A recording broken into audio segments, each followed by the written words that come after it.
السلام عليكم ورحمة الله وبركاته. حبايب قلبي، اخباركم ايه؟ يا رب ان شاء الله تكونوا بخير.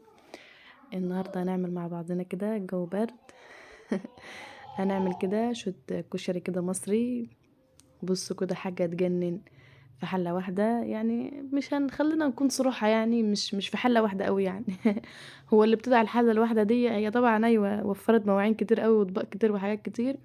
بس برضو خلينا صراحة مع بعضنا، هي مش حلة واحدة ولا حاجة. ممكن طبعا حلة بتاع صلصة، طاسة زيادة كده يعني.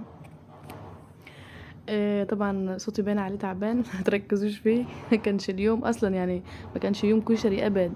بس ممكن كده لما تكوني قاعدة كده في امان الله، وتعبانة طبعا، وتبص تلاقي كده عيل كده فرعون كده يطلع لك من البيت يقولك عايزين ناكل كشري. وانت اصلا بتبقى قد يكون نفسك كده حد يجيلك يقولك شباك لبيك. تطلبي ايه وانت تطلبي الاكل.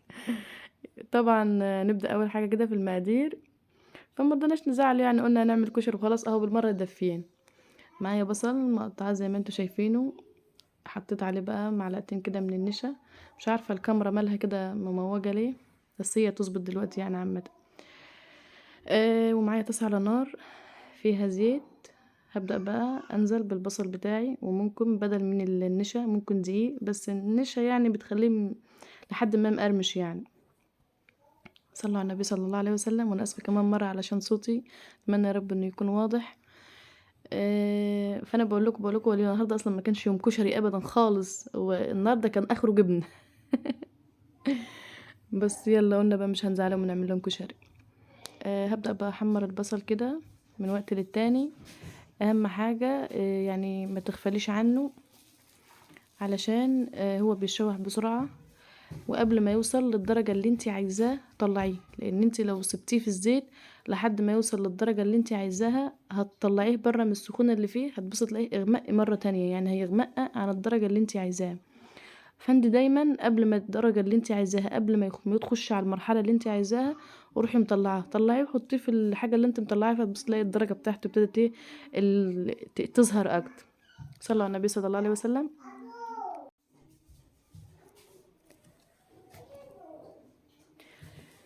صلوا على النبي صلى الله عليه وسلم. واللي ما اشتركش في القناة يشترك لي فيها فضلا منكم وليس امرا، وفعلوا زر الجرس. واختاروا كلمة الكل علشان كل ما انزل لكم فيديو يظهر عندكم. ولو عجبك الفيديو متنسيش باللايك، ومتنسيش بتعليق منك حلو كده، لان اللايك والكومنت هو اللي بيرفع الفيديو. كده خلاص انا بقى هبدأ اطلع. كده انا عايزة الدرجة دي. صلوا على النبي صلى الله عليه وسلم.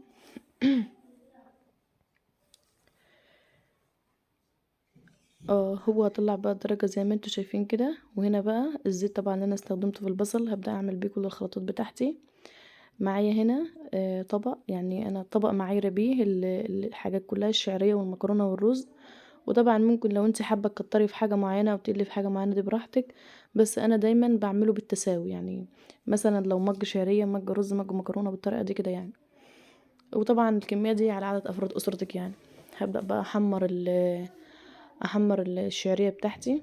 كل حاجة هديها حقها في التشويح. وبعد كده نزلت بطبق الرز وشوحتها برضو. وبعد كده العدس انا طبعا كنت نقعاه. بتنقعيه لمدة ساعتين في مية سخنة. بس انا عشان نكون صراحة مع بعضينا، انا ما نقعتش اي حاجة ساعتين خالص، لان انا زي ما قلت لكم انا كنت قاعدة مش ناوية ان انا اعمل ابدا كشري. بس ابني بقى حكم رأيه. فانا كل حاجة سلقتها يعني. قولي مثلا كده بدأت في معبل ما خلصت كانوا يعني طابوا على حد ما يعني شوية. طبعا انتي انا حطيت هنا الملح، نص كمون نص كزبرة نص فلفل اسود.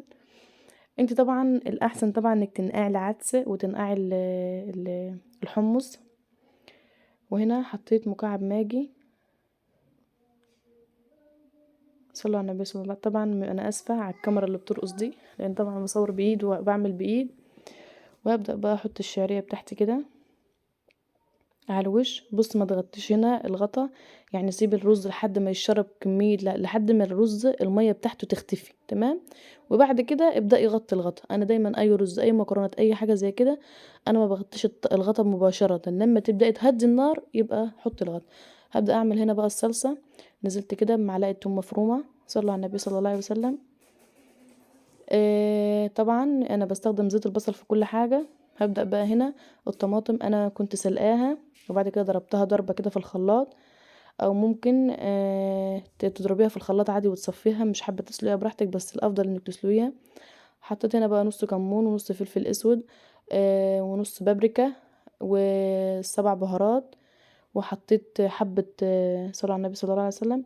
وحطيت حبة سكر علشان الحموضة. وحطيت حوالي بتاع نص كوباية خل، بس بعد ما طفيت على الصلصة يعني بطفى عليها وبروح حاطة الخل علشان الخل ما يتعبكمش يعني. هبدأ بقى نعمل الدقة التانية. حطيت كده ال التوم ونص معلقة كزبرة ونص معلقة كمون. وهبدأ بقى كده اشوحها واروح طشاها، يعني ما تخليهاش تتحرق معاكي نص، يعني زي ما انت شايفاها كده دوبك تغير لون حاجة بسيطة بس ما تخشش في حمران. وبعد كده بقى بروح نازلة بكوباية المية، واول ما يغلو هبدأ احط كده غلو طفيت النار وحطيت نص مج خل او نص كوباية خل. هنا هبدأ اعمل الشطة بقى. حطيت برضو زيت من بتاع البصل ونزلت بكمية الشطة اللي انا عايزاها. طبعا انا مش مكترة الشطة لان محدش هياكل بالشطة غيري، طبعا الاطفال مش هتاكل بالشطة. فحطيت معلقة زيت من بتاع البصل ونزلت هنا بالشطة اخدها تشويحة. صلوا على النبي صلى الله عليه وسلم. وبعد كده بقى هنزل بكبشة من الصلصة اللي انا كنت عاملاها.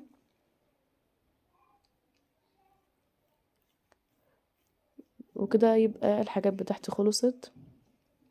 يبقى احنا كده عملنا التوم، الدقة بتاع التوم، وعملنا ال الشطة، والحمص طبعا كان جاهز معايا شايفينه ملفلف وعامل ازاي. بجد يا جماعة والله العظيم رهيب. اظن اللي بيتكلم عن نفسه مش معجن ولا اي حاجة بجد. يعني شوف انتوا كده تسلقوا المكرونة في حلة، كنت هتعملوا الرز في حلة وتصفي المكرونة في مصفى. يعني هو ده يعتبر اللي هو بينجز فيه يعني. هبدأ بقى الحمص بتاعي كده هبدأ اوزعه على الطبق بالشكل ده.